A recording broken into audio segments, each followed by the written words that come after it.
Hi guys. I feel like trauma-informed care is super relevant to my practice. I work a little bit more of a clinical role at a mental health clinic, and then also kind of in a management role at that same clinic. And I think from a clinical perspective, obviously, it's very important, but I was really excited to learn about all the ways that it can also be implemented from a management perspective and a more macro perspective, and some quick changes that we could make in our agency that were low cost and low impact, and would probably have less pushback from the people above me at the agency. I feel like that's something I always have to be mindful of, being kind of the student and coming in with all of this feedback and trying to change things. And I'm very inspired because I'm in graduate school, but of course the people above me, have some pushback about funding and about resources and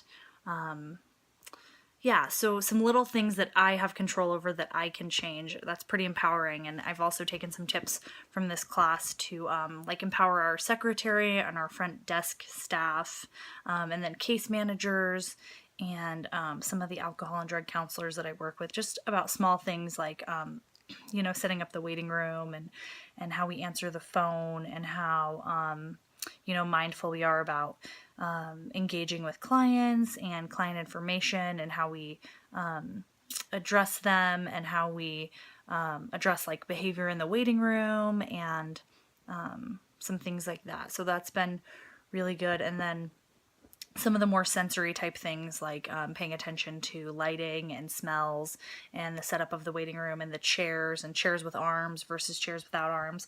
So those are all things that I feel really empowered as a social work student and like a young professional to really make some changes. Of course, some of the bigger stuff may come later when I have like a more of a role where I'm able to do that.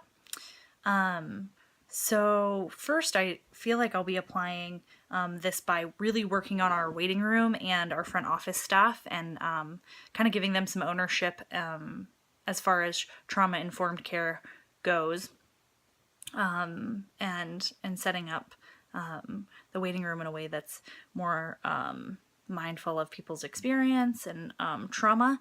And then another thing that I've been thinking a lot about this term is when I have clients that I know have issues with each other, trauma with each other, sometimes even legal issues with each other, being a little more creative with scheduling to not, so they don't feel like it's like a setup that they're walking into, this waiting room where they know this person that hurt them is also going to be, because they're receiving services, because we're a small town and we're the only place that that offers these services. So those are kind of some realities that I hadn't necessarily thought about.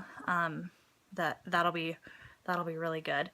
And then the other thing that I'm really looking forward to implementing is sort of just like some workforce wellness. And again, I've been working with front office staff about sort of who we give information to and assumptions that we make about people's family and about people's partners, when they call and say, is so-and-so, can I speak with so-and-so? And then the secretary says, no, they didn't come in today. They had a doctor's appointment out of town, blah, blah, blah. And the secretary doesn't realize that they're separated from their husband or whatever. So we've been doing a lot of training about that, and about sort of how to really be mindful of, I feel like we spend so much energy being mindful of our clients' experiences that we forget that our staff is also experiencing very similar things, or has experienced very similar things, and has some of the same struggles, and they just might not be as open about it. And so it's just good general practice. Like, if we're going to be reverent of our clients' experiences, to be really reverent of our staff members' experiences as well.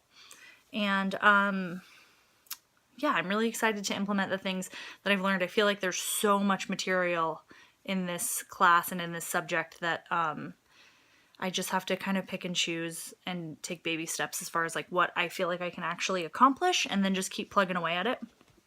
And I wrote my feedback in the feedback evaluation that was emailed, so I won't waste any time saying that here. But it's really great to work with everybody, and yeah, I'll see you in classes next year. Thanks, bye.